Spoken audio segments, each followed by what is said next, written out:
En les couloirs du temps, certaines histoires d'amour ont traversé les époques.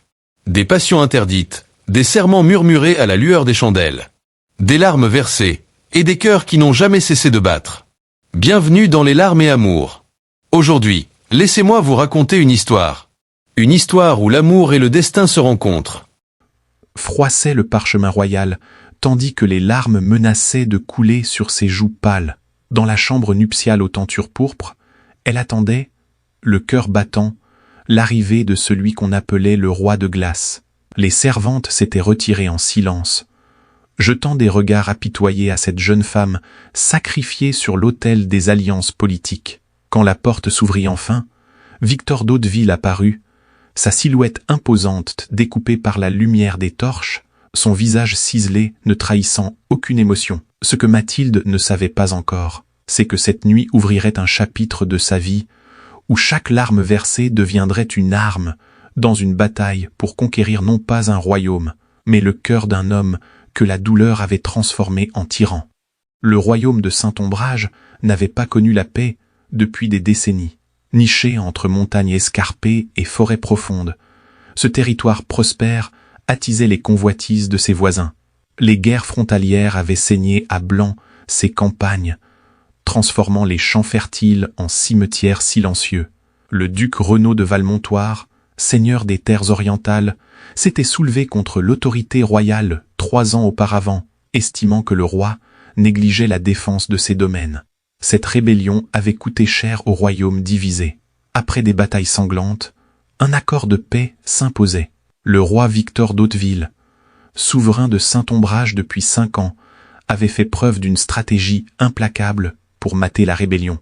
Mathilde de Valmontoire, fille unique du duc rebelle, se retrouvait au centre de cet échiquier politique.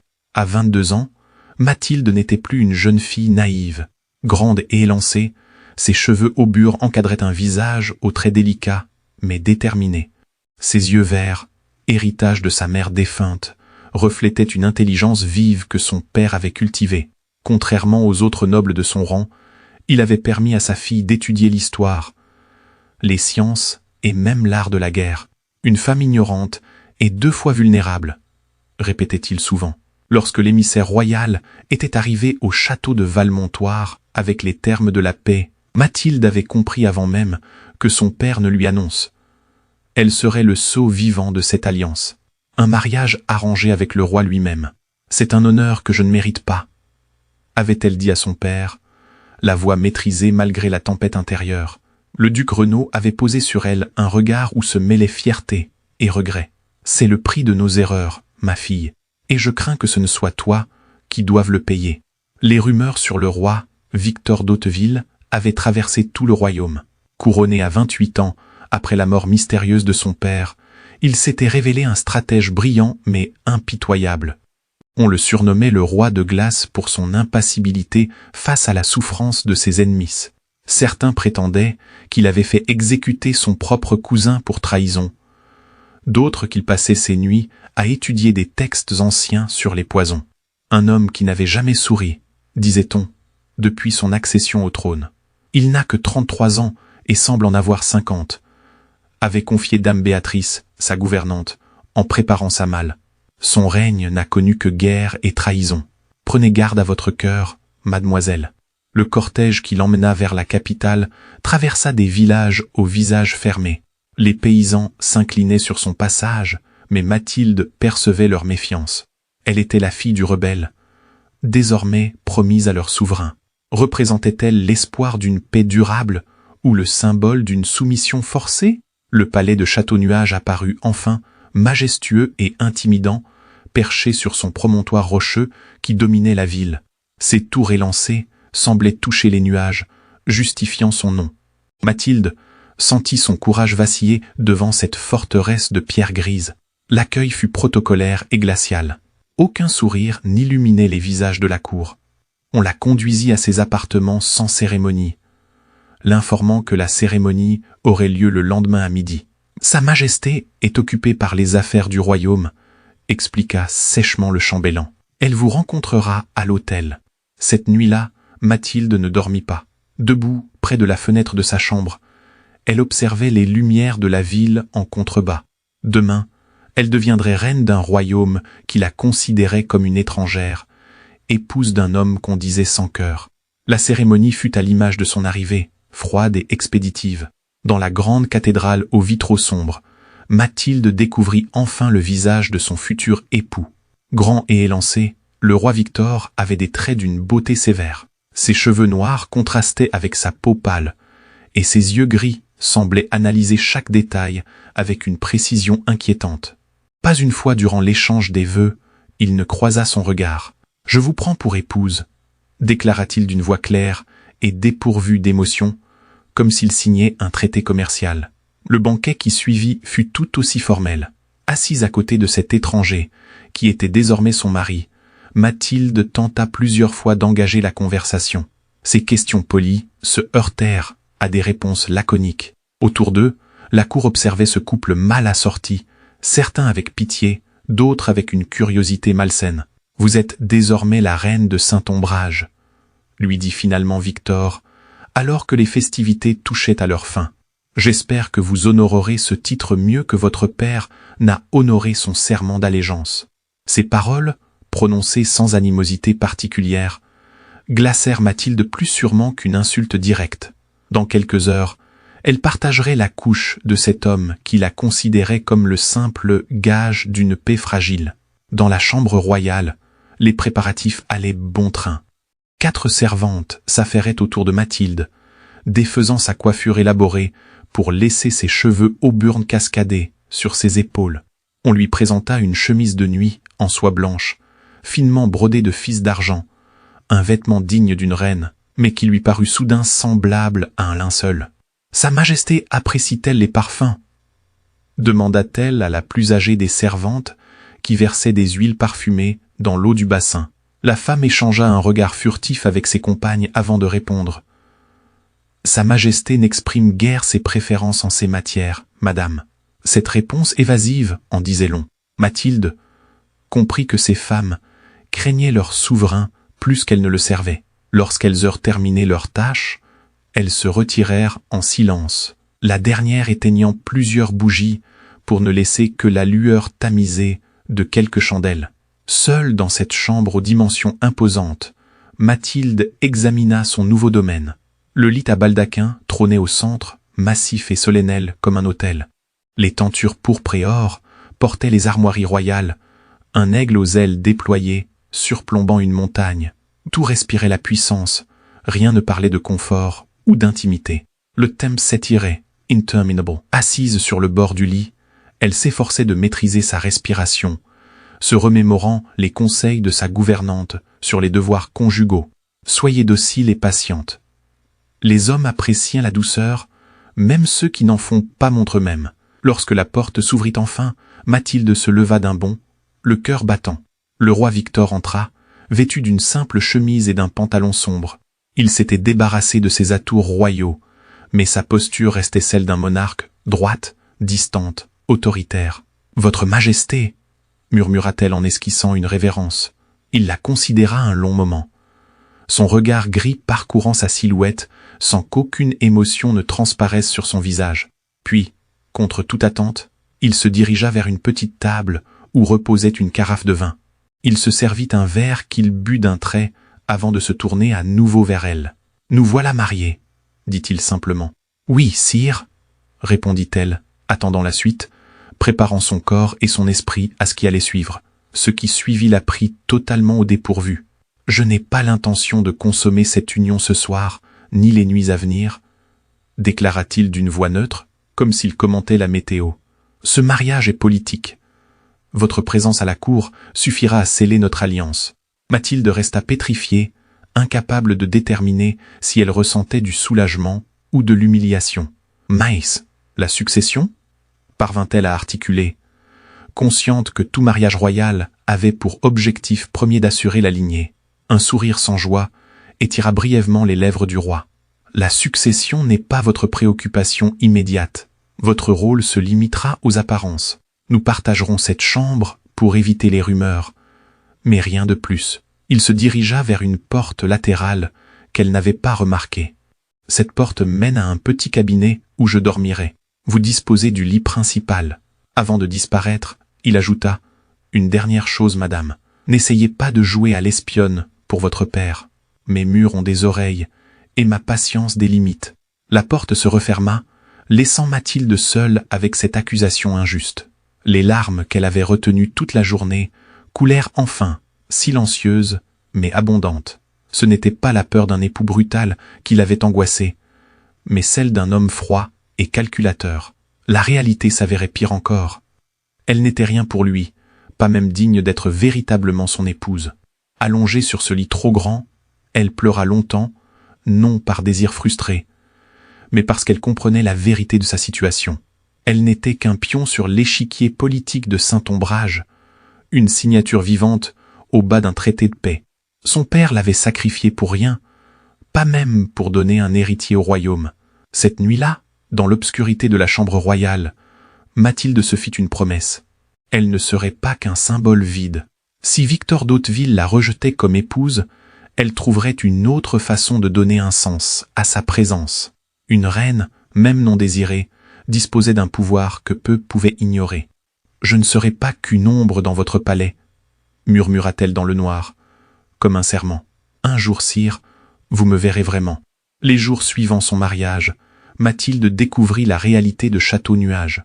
Contrairement à son nom évoquant légèreté et élévation, le palais fonctionnait comme une horloge austère où chaque rouage humain connaissait sa place et son rôle. Dès l'aube, un protocole immuable rythmait sa journée. Une dame de compagnie, Isabeau, femme d'âge mûr au regard perpétuellement inquiet, lui présentait ses tenues, préalablement approuvées par le chambellan royal. Aucune fantaisie n'était tolérée. Les couleurs devaient refléter la dignité de la couronne. « Sa Majesté préfère l'ordre en toute chose », expliqua Isabeau lorsque Mathilde s'étonna de cette rigidité. Les règles du palais n'ont pas changé depuis son couronnement. Ces règles, Mathilde les découvrit une à une, comme autant de murs invisibles limitant ses mouvements. Elle ne pouvait quitter le palais sans escorte, n'était pas autorisée à recevoir de correspondances non inspectées, et ses repas avec le roi se limitaient au dîner officiel où ils échangeaient à peine quelques mots de convenance. Les serviteurs baissaient les yeux à son passage, répondant à ses questions par des phrases brèves et prudentes. Leur crainte était palpable, non pas envers elle, mais envers ce qu'il pourrait révéler par inadvertance. « Le roi punit-il si sévèrement les erreurs ?» demanda-t-elle un jour à Isabeau, alors que celle-ci brossait ses cheveux. La dame de compagnie suspendait son geste. Sa Majesté exige la perfection, comme son père avant lui. Maïs. Elle hésita, puis reprit plus bas. Ce n'est pas tant la punition que l'humiliation publique que tous redoutent. Le roi a l'œil pour déceler la moindre faiblesse. Mathilde commença à observer discrètement son époux. Lors des conseils où elle était tolérée, mais jamais consultée, elle étudiait ses réactions face au rapport des ministres. Victor écoutait plus qu'il ne parlait, son visage restant impassible, même lorsque les nouvelles étaient préoccupantes. Seul un léger resserrement des doigts sur l'accoudoir de son trône trahissait parfois une contrariété. Il travaillait sans relâche, se levant avant l'aube et se retirant tard dans la nuit. Jamais elle ne le vit participer aux divertissements de la cour, ni même sourire aux plaisanteries des courtisans qui s'efforçaient de gagner ses faveurs. Un soir, alors qu'elle regagnait ses appartements par un couloir rarement emprunté, Mathilde entendit le clapotis de l'eau. La porte des bains royaux était entr'ouverte. Elle savait qu'elle devait continuer son chemin, mais une impulsion irrésistible la poussa à jeter un regard. Dans la vapeur, elle distingua la silhouette de son époux, dos tourné, sortant de l'eau. Ce qu'elle vit la figea sur place. Le dos du roi était parcouru de cicatrices, certaines fines comme des lacérations de fouet, d'autres plus larges, évoquant des brûlures. Cette carte de souffrance contrastait violemment avec l'image du souverain implacable que tous craignaient. Elle se retira silencieusement, troublée par cette découverte.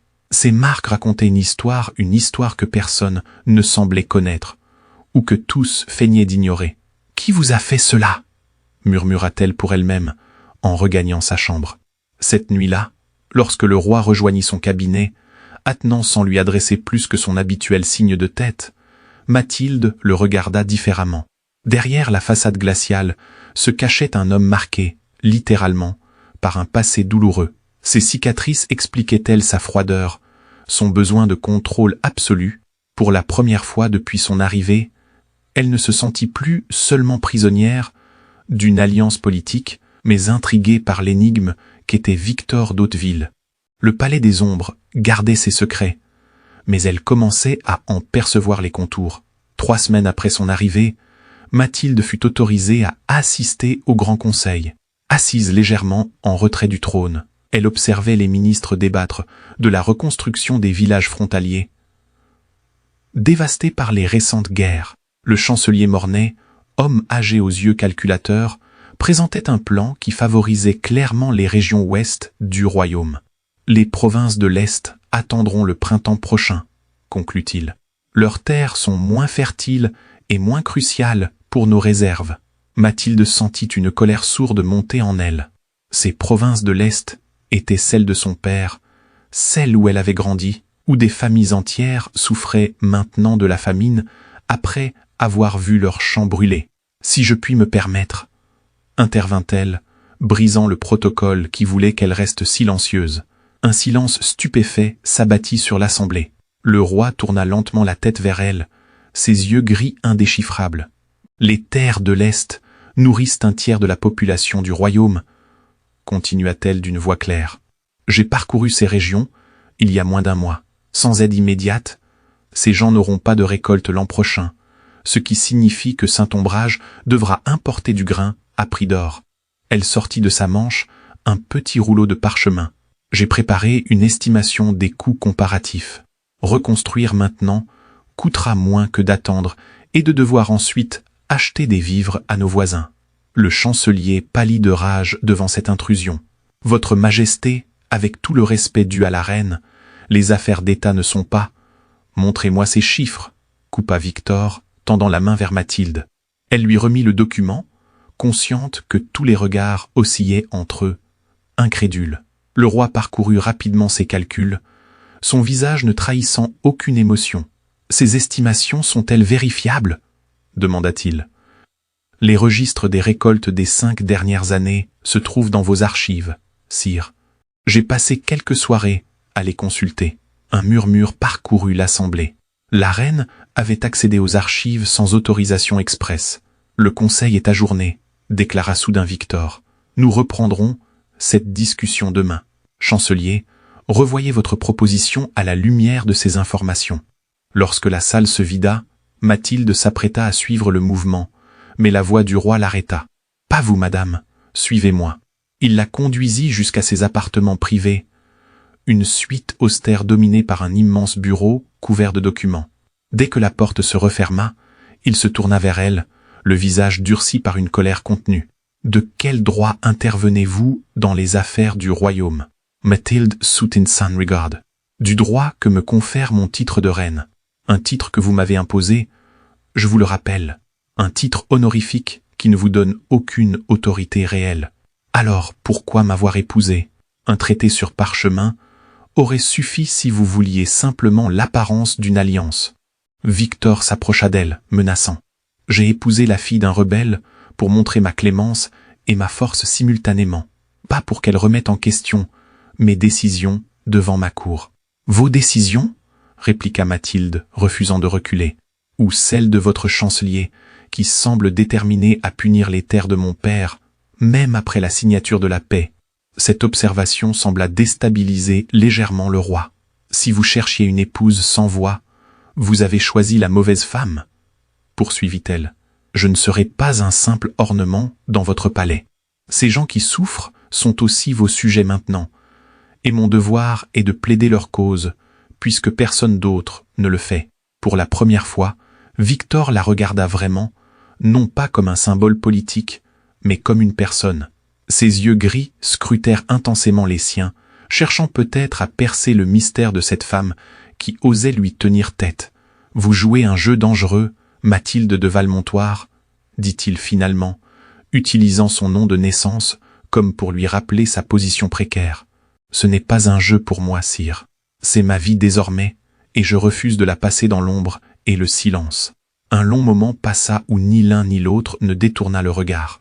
Quelque chose d'indéfinissable passa entre eux, ni de l'affection, ni du respect, mais peut-être une forme de reconnaissance mutuelle. « Demain, dit-il enfin, vous assisterez encore au conseil, mais la prochaine fois que vous aurez des observations à faire, vous me les soumettrez en privé d'abord. » Ce n'était pas une victoire, mais c'était un début. Les jours suivants virent s'établir un étrange balai entre les époux royaux. Dans les couloirs du palais, leurs chemins se croisaient plus fréquemment, comme si chacun cherchait inconsciemment la présence de l'autre. Ces rencontres, brèves et tendues, débutaient par des salutations formelles, mais s'achevaient souvent par des échanges plus personnels. « J'ai remarqué que vous lisez beaucoup », dit un jour Victor, surprenant Mathilde, alors qu'elle quittait la bibliothèque, les bras chargés d'ouvrages. « La connaissance est la seule richesse qu'on ne peut nous prendre, » répondit-elle, citant un proverbe de sa région. Un léger mouvement des lèvres du roi, presque un sourire, fut sa seule réponse avant qu'il ne poursuive son chemin. Une semaine après la confrontation du conseil, Mathilde obtint l'autorisation de visiter les jardins royaux à cheval. Ces quelques heures de liberté étaient devenues son refuge. Ce matin-là, cependant, son cheval, une jument à l'apparence docile, s'emballa soudainement en croisant un serpent sur le chemin. La bête affolée partit au galop vers les falaises qui bordaient le domaine royal. Mathilde, excellente cavalière, tenta de reprendre le contrôle, mais la sangle de sa selle, mystérieusement fragilisée, céda brusquement. Elle se sentit glisser, s'accrocha désespérément à la crinière, avant d'être projetée au sol à quelques mètres du précipice. La douleur lui coupa le souffle. Alors qu'elle tentait de se relever, une silhouette surgit près d'elle. Le roi Victor, qui pratiquait le faucon dans une partie adjacente des jardins, avait assisté à la scène et galopé à son secours. « Ne bougez pas », ordonna-t-il en s'agenouillant près d'elle, son habituelle froideur remplacée par une inquiétude palpable. Ses mains parcouraient son corps, cherchant des blessures. « Je vais bien », murmura-t-elle, troublée par cette proximité soudaine. Juste le souffle coupé. Leurs regards se croisèrent, et pour la première fois, elle vit dans ses yeux gris autre chose que de la méfiance ou de l'indifférence. Une lueur d'inquiétude authentique, rapidement masquée lorsqu'il reprit contenance. « Cette sangle a été sabotée », constata-t-il en examinant les restes du harnachement. « Ce n'est pas un accident. » Cette nuit-là, incapable de trouver le sommeil, Mathilde sortit sur le balcon de la chambre royale. La lune éclairait le paysage d'une lumière argentée, révélant la beauté sauvage des montagnes environnantes. Elle ne remarqua pas immédiatement la présence de Victor dans l'ombre. « Vous devriez être plus prudente, » dit-il, la faisant sursauter. « Quelqu'un à la cour souhaite manifestement votre disparition. »« Pourquoi ?» demanda-t-elle. « Je ne représente aucune menace. Vous commencez à gagner l'estime de certains conseillers. Votre intervention sur les provinces de l'Est a été approuvée et mise en œuvre. » Il s'approcha, s'appuyant à la balustrade près d'elle. Dans la pénombre, les traits sévères de son visage semblaient adoucis. « J'ai perdu ma mère très jeune, » dit-il soudain, surprenant Mathilde par cette confidence inattendue. Elle est tombée de cheval près de ces mêmes falaises. Certains prétendent que ce n'était pas un accident. « Je suis désolée, » murmura-t-elle, comprenant mieux sa réaction lors de sa chute. Un silence s'installa, non plus gêné comme autrefois, mais chargé d'une tension différente. « Pourquoi m'avoir épousée si ce n'est pas pour avoir d'héritier ?» osa-t-elle enfin demander. Il la regarda longuement avant de répondre. « Les raisons qu'on donne aux actes politiques sont rarement les vraies. » Avant qu'elle puisse l'interroger davantage, il se pencha vers elle. Ce qui suivit naquit d'une impulsion que ni l'un ni l'autre n'aurait pu expliquer. Leurs lèvres se rencontrèrent dans un baiser né à la fois de la colère, de la curiosité et d'un désir inavoué. Lorsqu'ils se séparèrent, le souffle court, Victor recula comme surpris par son propre geste. « Cela ne change rien, » dit-il d'une voix rauque avant de disparaître dans la chambre. Pourtant, ils savaient tous deux que tout avait changé. L'arrivée de Gaspard de Morneuve au palais coïncida avec les premiers signes de dégel entre les époux royaux. Ami d'enfance et confident du roi, cet homme élégant aux manières raffinées fut accueilli avec une chaleur que Mathilde n'avait jamais vue chez son époux. Victor sourit même, lorsque Gaspard l'étreignit familièrement devant toute la cour. « Mon cher Victor, toujours aussi austère !» s'exclama le visiteur. « Et voici donc la fameuse reine dont on parle jusque dans les provinces du Nord. » Mathilde n'aima pas le regard évaluateur que Gaspard posa sur elle, mais elle s'efforça de rester cordiale. « Laure Morneuve, votre réputation de diplomate vous précède. Et la vôtre d'intrigante aussi, madame, répondit-il avec un sourire qui n'atteignait pas ses yeux. N'est-ce pas fascinant, comme les nouvelles voyagent vite? Dans les jours qui suivirent, Mathilde remarqua des changements subtils dans l'attitude de Victor. Il semblait plus distant, plus méfiant à son égard, comme si quelqu'un avait ravivé ses doutes. Lors des repas officiels, elle surprit plusieurs fois Gaspard lui murmurant à l'oreille, leurs regards se tournant ensuite vers elle. Une semaine après l'arrivée de Morneuve, alors qu'elle se rendait à la bibliothèque, Mathilde fut interceptée par 4 gardes royaux. « Madame, nous avons ordre de vous escorter jusqu'à la tour nord, » annonça leur capitaine, visiblement mal à l'aise. « Sur quelle autorité ?» demanda-t-elle, tentant de maîtriser le tremblement de sa voix. « Celle du roi, madame. Veuillez nous suivre sans résistance. » La tour nord, elle le savait, servait traditionnellement à isoler les prisonniers de haut rang. Son cœur se serra tandis qu'on la conduisait à travers des couloirs déserts, jusqu'à une chambre austère située au sommet de la tour. La porte se referma derrière elle avec un claquement sinistre, et le bruit de la clé tournant dans la serrure résonna comme un glas. Les heures s'écoulèrent lentement. Par la fenêtre étroite, elle observa le soleil décliner, teintant de rouge les montagnes lointaines. Aucune explication, aucune visite. Seul un serviteur silencieux lui apporta un repas qu'elle ne toucha pas. Ce fut au cœur de la nuit que la porte s'ouvrit enfin. Victor entra, une lanterne à la main, son visage durci par une colère froide qu'elle ne lui avait jamais vue. « Comment avez-vous pu ?» demanda-t-il sans préambule, jetant sur la table devant elle un rouleau de parchemin. « Après tout ce que j'ai fait pour votre famille ?»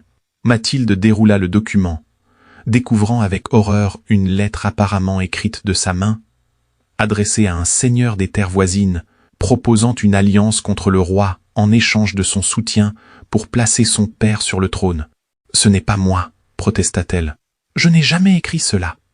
L'écriture est la vôtre. Le sceau est celui que je vous ai offert. » Gaspard a intercepté ce message alors qu'un de vos serviteurs tentait de le faire passer à un messager. « Gaspard !» murmura-t-elle, comprenant soudain. « C'est lui qui a orchestré tout cela.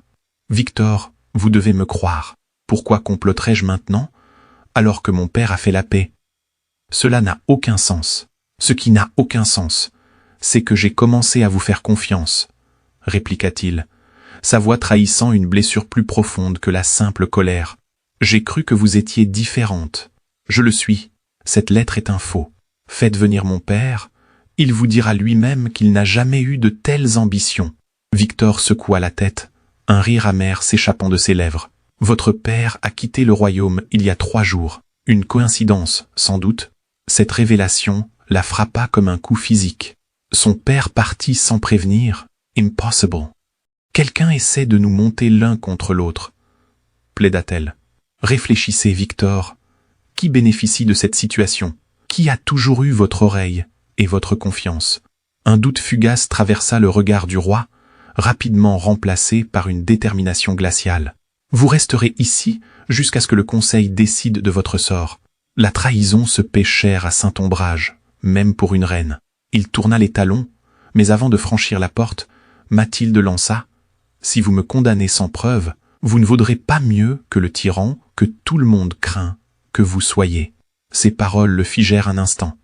Sans se retourner, il répondit « Certaines blessures ne guérissent jamais, Mathilde. La trahison est de celle-là. » La porte se referma, la laissant seule avec le poids de ses accusations et la certitude grandissante qu'elle était victime d'un complot dont les ramifications dépassaient sa simple personne. 3 jours passèrent, interminables, dans la solitude de la tour nord.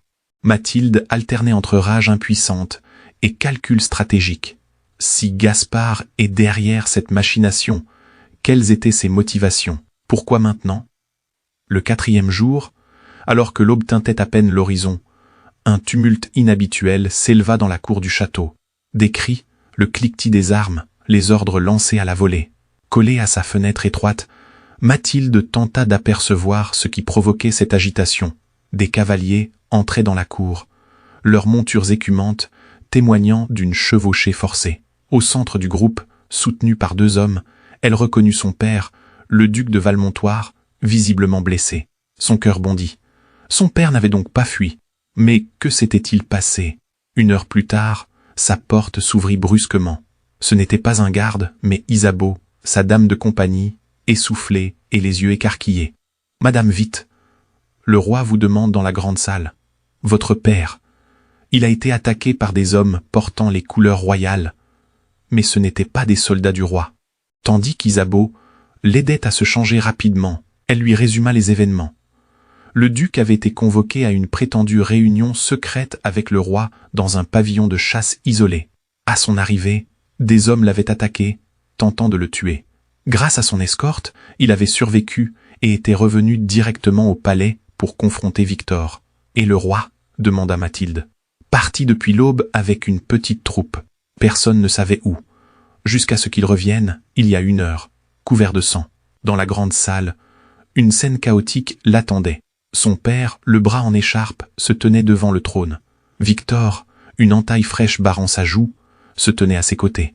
Et à genoux devant eux, maintenu par 2 gardes, Gaspard de Morneuve, le visage tuméfié. « Ah, voici notre reine !»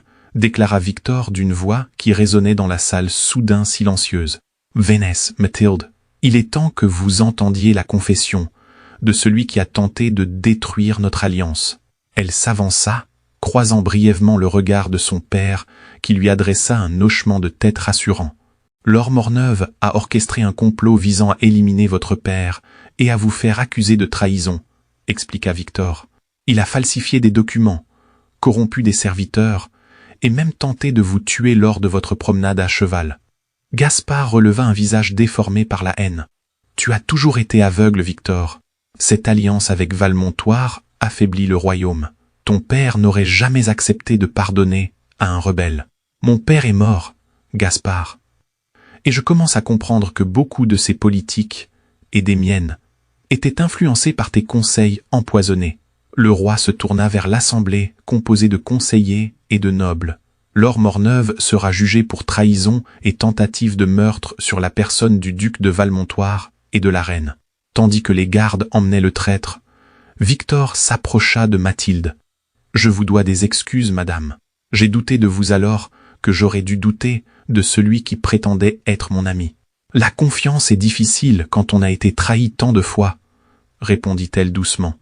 Plus tard, dans une salle privée, Mathilde retrouva son père et son époux. Le duc, malgré sa blessure, semblait soulagé. « Gaspard a avoué qu'il complotait depuis des années, » expliqua Victor. « Il a probablement empoisonné mon père, espérant me manipuler plus facilement, quand il a vu que notre mariage pourrait mener à une véritable alliance.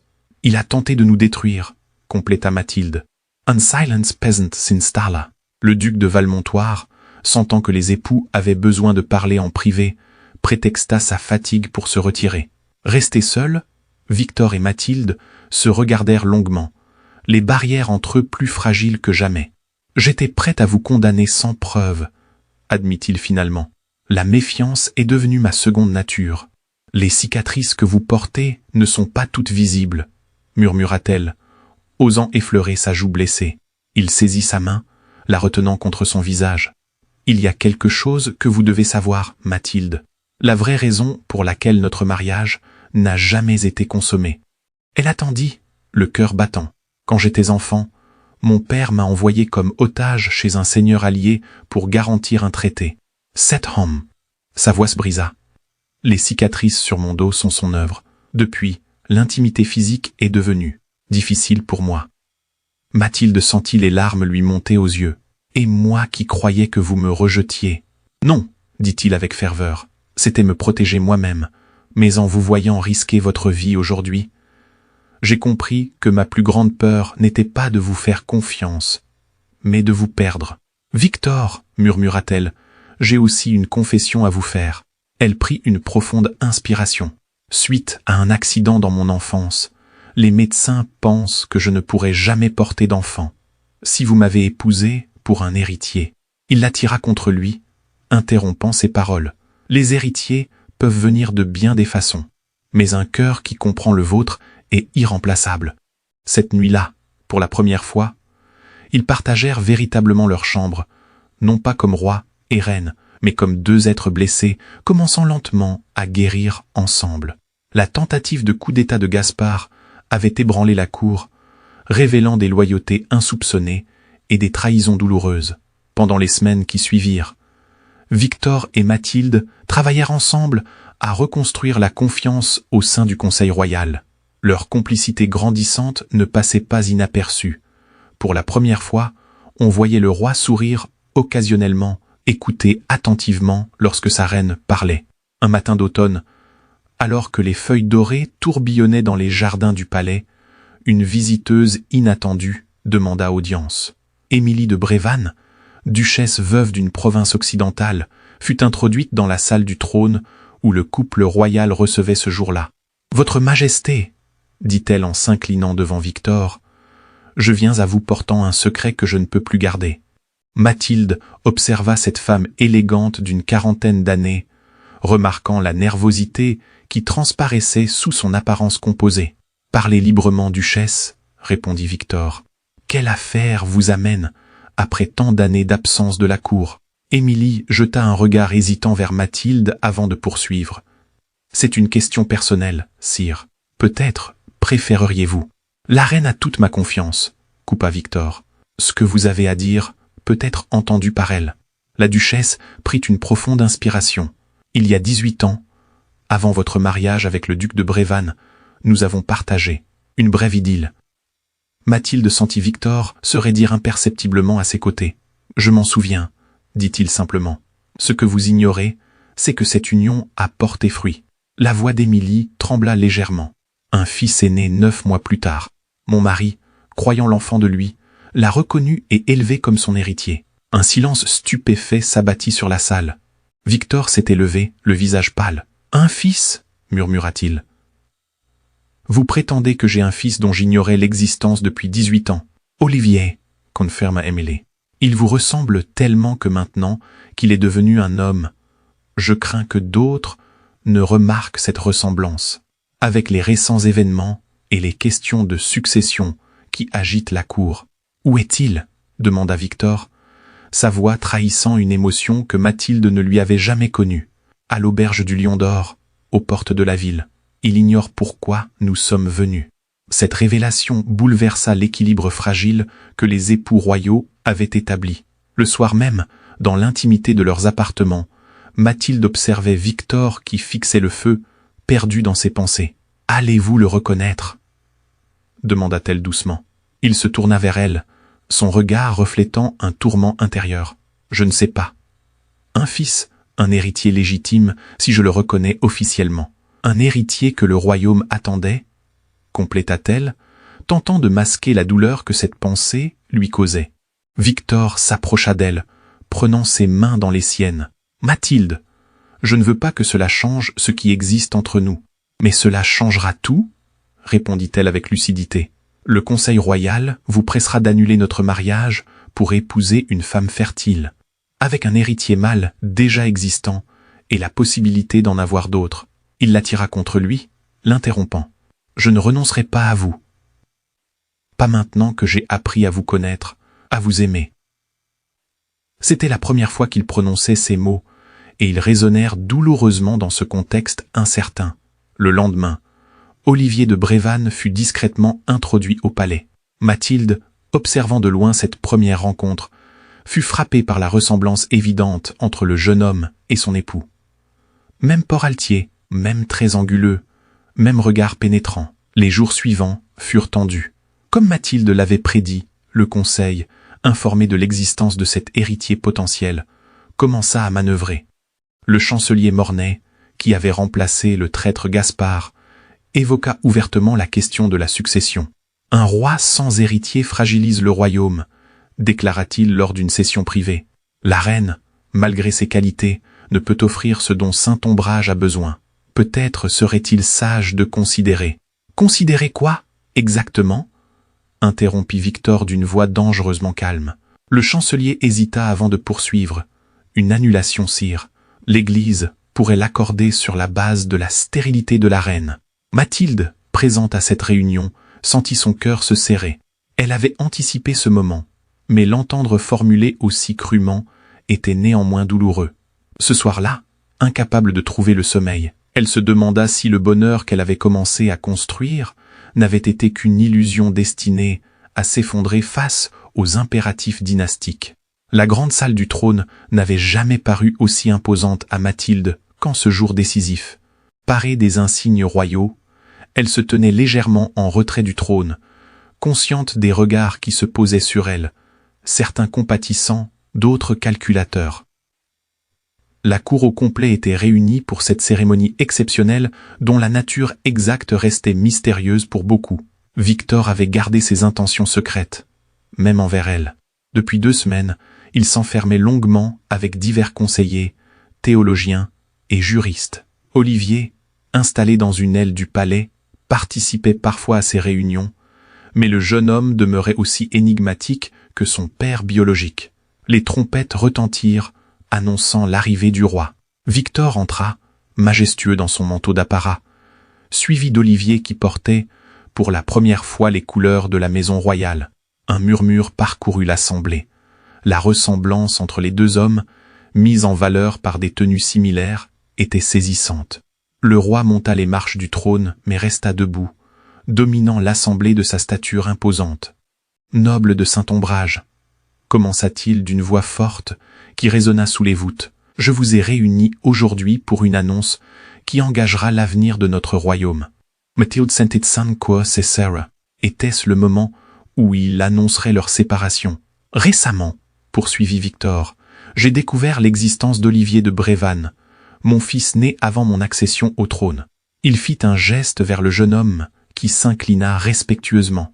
Après examen minutieux des preuves et témoignages, je reconnais officiellement Olivier comme mon fils légitime. Des applaudissements éclatèrent, rapidement contenus quand le roi leva la main. Cette reconnaissance soulève naturellement la question de la succession. Mon conseil m'a présenté diverses options, dont certaines impliquaient des changements dans ma situation matrimoniale actuelle. Leurs regards se croisèrent brièvement, et Mathilde s'efforça de maintenir une expression digne malgré la douleur qui l'étreignait. J'ai longuement réfléchi à ce que signifie être roi, non pas seulement porter une couronne, mais guider un peuple. Mon père croyait que la force d'un souverain se mesurait à sa capacité à inspirer la crainte. J'ai longtemps suivi cette voie, jusqu'à ce qu'une personne me montre qu'un véritable dirigeant inspire avant tout le respect, non la terreur. Il se tourna vers Mathilde, lui tendant la main. Surprise, elle s'avança pour la prendre, se retrouvant à ses côtés face à la cour. La reine Mathilde m'a appris que les traditions ne doivent pas nous emprisonner, mais nous guider. C'est pourquoi, aujourd'hui, je fais un choix que beaucoup jugeront non conventionnel. Il fit signe à Olivier de les rejoindre, formant un triangle symbolique devant le trône.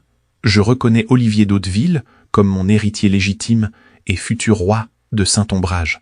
Mais je refuse de sacrifier mon mariage avec la reine Mathilde sur l'autel des conventions. Notre union, bien que sans enfant, a apporté à ce royaume une sagesse et une compassion dont il avait désespérément besoin. Des murmures stupéfaits parcoururent l'assemblée. Le chancelier Mornay s'avança, visiblement contrarié. « Sire, les lois dynastiques sont claires. Sans héritier direct. Les lois sont écrites par des hommes, chanceliers, et peuvent être modifiées par des hommes. » Coupa Victor. « J'ai fait rédiger un nouveau statut royal qui sera ratifié aujourd'hui. La reine Mathilde conservera tous ses titres et prérogatives. Elle et moi régnerons conjointement jusqu'à notre dernier souffle. Olivier sera formé pour prendre la succession, mais bénéficiera des conseils de la reine, même après mon départ. » Mathilde regarda son époux avec stupéfaction, comprenant enfin la portée de ces réunions secrètes. Il avait créé un cadre légal entièrement nouveau pour préserver leur union, tout en assurant la stabilité du royaume. « Mais sire, » insista le chancelier, « le précédent que cela crée est exactement ce dont ce royaume a besoin. » Intervint soudain Olivier, prenant la parole pour la première fois en public. Sa voix, étonnamment assurée, captiva immédiatement l'attention. J'ai observé la reine Mathilde depuis mon arrivée. Sa sagesse et sa compassion sont les qualités mêmes qui font les grands dirigeants. Je serais honoré d'apprendre d'elle comme d'un second parent. Ce soutien inattendu du jeune héritier fit taire les dernières protestations. Victor déroula alors un parchemin officiel qu'il présenta à l'Assemblée. Voici le pacte d'Hauteville, qui définit notre nouvelle structure de gouvernance. Que tous ceux qui servent la couronne y apposent leur sceau en témoignage de leur loyauté. Un à un, les nobles et conseillers s'avancèrent, certains avec enthousiasme, d'autres avec réticence, mais aucun n'osant défier ouvertement cette décision royale. Lorsque la cérémonie s'acheva, Victor se tourna vers Mathilde, leurs mains toujours unies. « J'ai choisi l'amour sans sacrifier le devoir », murmura-t-il pour elle seule. « Est-ce que j'ai eu tort ?»« Non », répondit-elle, les yeux brillants de larmes contenues. « Vous avez montré qu'un grand roi sait parfois forger son propre chemin. » Ce jour marqua non seulement un tournant dans leur histoire personnelle, mais aussi dans celle du royaume tout entier. 5 années s'écoulèrent, transformant Saint-Ombrage aussi sûrement que le temps transforme les saisons. Le royaume, autrefois divisé, prospérait désormais sous la gouvernance conjointe de ses souverains et l'influence grandissante du jeune prince héritier. En cette soirée d'anniversaire de leur mariage, Mathilde et Victor se tenaient côte à côte sur le balcon royal, contemplant la ville en contrebas, où des lanternes scintillaient en l'honneur de cette célébration. À 38 ans, Victor avait conservé sa stature imposante, mais son visage s'était adouci, les rides d'expression au coin de ses yeux témoignant désormais de sourires plus fréquents que de froncements sévères. « Te souviens-tu de notre première nuit ici ?» demanda Mathilde, utilisant le tutoiement qu'ils avaient adopté dans l'intimité. « Comment l'oublier ?» répondit-il en serrant sa main dans la sienne. « Tes larmes silencieuses m'avaient touché plus que je ne voulais l'admettre. Et maintenant, regarde-nous, sourit-elle. Qui aurait cru que le roi de glace et la fille du rebelle construiraient tout ceci? Tout ceci englobait bien plus que leur bonheur personnel. Ensemble, ils avaient réformé les lois oppressives, reconstruit les provinces dévastées, établi des écoles où filles et garçons recevaient la même éducation. La cour, autrefois nid d'intrigue, était devenue un centre culturel et intellectuel où les idées nouvelles étaient encouragées. Olivier, désormais âgé de 23 ans, s'était révélé un héritier exceptionnel, combinant l'acuité stratégique de son père et la compassion que Mathilde lui avait enseignée. Il avait récemment épousé la fille d'un royaume voisin, scellant une alliance pacifique que des générations de guerre n'avaient pu obtenir. « Nos cicatrices ne disparaîtront jamais complètement », dit doucement Victor en effleurant la joue de son épouse. « Mais elles nous rappellent le chemin parcouru. » Mathilde acquiesça, songeant à leur parcours improbable, de la méfiance à la confiance, de l'obligation à l'amour véritable. Si elle n'avait pu donner d'enfant à Victor, elle avait néanmoins contribué à façonner un héritage plus durable. Un royaume gouverné avec justice et humanité. Cette nuit-là, je pleurais parce que je me sentais rejetée, murmura-t-elle. Aujourd'hui, mes larmes seraient de joie. Victor l'attira contre lui, embrassant tendrement son front. Notre véritable héritage n'est pas dans le sang, mais dans les cœurs que nous avons transformés, à commencer par les nôtres. En bas, la ville continuait sa célébration, illuminée de 1000 feux, comme pour témoigner que même les débuts les plus sombres peuvent mener aux plus lumineuses destinées. Si cette vidéo t'a plu, dis-moi ton avis dans les commentaires, je lis tout. Et si tu veux voir la suite, abonne-toi et active la cloche. Les prochaines vidéos arrivent, et tu ne veux vraiment pas les rater.